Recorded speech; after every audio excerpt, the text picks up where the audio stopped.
Buongiorno a tutti. In today's lesson for digital technology, you are exploring cyber safety one last time for this term.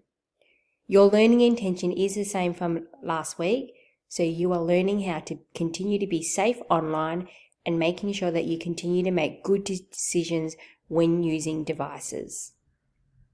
In today's lesson, you guys are all going to watch a video called Cyber 5 Internet Safety, and it will tell you 5 safety rules which you should all be familiar with, and then at the very end of that video you'll participate in a quiz.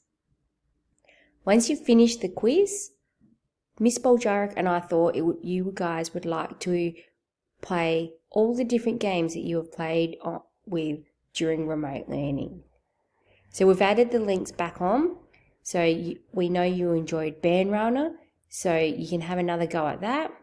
We've also put another game called Interland, which some of the other year levels have been playing.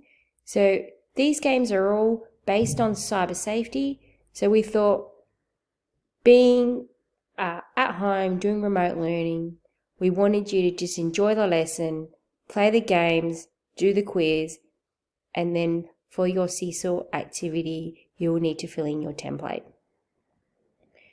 We know that it's getting very tiring being on computers and devices for your remote learning, but we just want you to have a go and then let us know what you learned at the end of the lesson. We really do look forward to seeing you all soon. Stay safe and arrivederci.